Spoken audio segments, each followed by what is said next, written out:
કામ છે સાહેબ, એટલે મારી ઉપર ફરિયાદ કરી છે એમને, અને મેં એના ઉપર 3 ફરિયાદ કરી, તો હીરાસર એરપોર્ટ પોલીસ કઈ ધ્યાન દેતી નથી સાહેબ. શેના મામલે ફરિયાદ કરી? શું એના પેસેન્જર બાબતમાં અમને અહીંયા ધંધો કરવાની ના પડે છે સાહેબ. આ એરપોર્ટમાં અમે ચાલીએ ને એ ધંધો કરવાની ના પડે, તમારે નહીં હાલવાનું. કેમ નો હાલવાનું? કઈ કારણ શું છે? એ હપ્તાખોર હોય ને એટલા માટે. ટેક્સી ચાલકો કેટલા છે? અમે 45 જણાનું અમારું એસોસિએશન છે સાહેબ.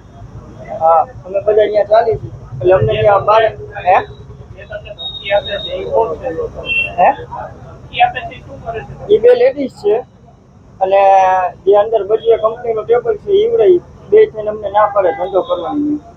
એટલે બજવે કંપની કરે શું? એનું કામ શું?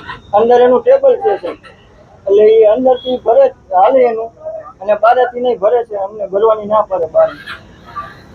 તમે ભરો તો શું કરવું પડે? તમે જો પેસેન્જર અંદર ભરવા જાવ તો શું કહે છે? ના પાડે છે, ધમકી મારે, એમ ક્યાં નહીં હાલવાનું તમારે, અમારી એક ગાડી હાલશે.